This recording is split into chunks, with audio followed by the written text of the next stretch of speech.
Nung umuwi kami sa probinsya, nagpalaro ako sa mga bata doon. Kaso nga lang, tingnan nyo guys, pati yung mga matatanda, pati yung mga kalipe, sumali na rin sila. Kasi nga, may pa-prize tayo. Ito yung first game. Yan, si ate ko yan.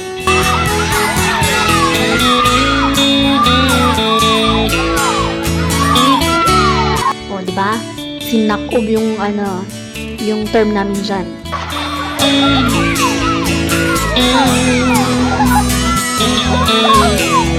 So ayun, parang 50 pesos ata yung nakuha niya dyan ah.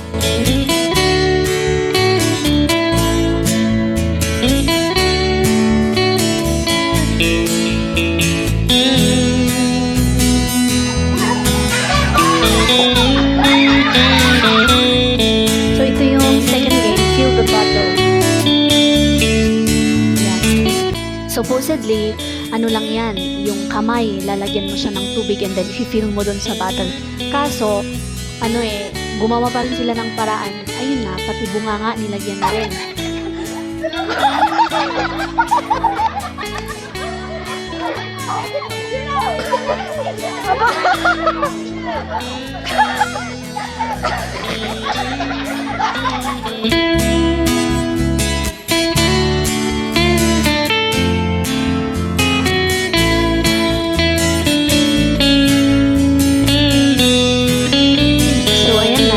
Malalaki din, sumali na din. Yun, sige.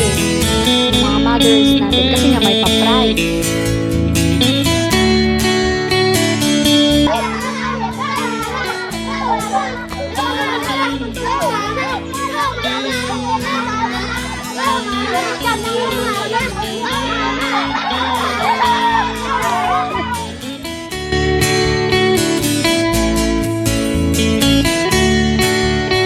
So, ito na yung breaking the pot. Actually, ito, may candies, may Milo, ano pa yung mga ibang pagkain na nilagay ko dyan. Tapos, may mga coins, 5 pesos, 10 pesos, ganon.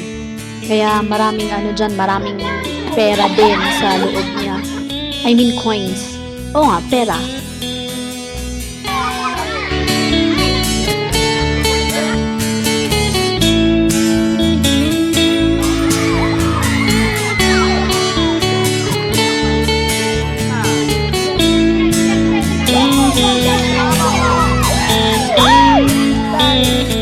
Tapos yung nakatama dyan, 50 pesos ata yung binigay ko na price niya kasi nga wala nang cash eh. Nalagay dun sa may sa banga.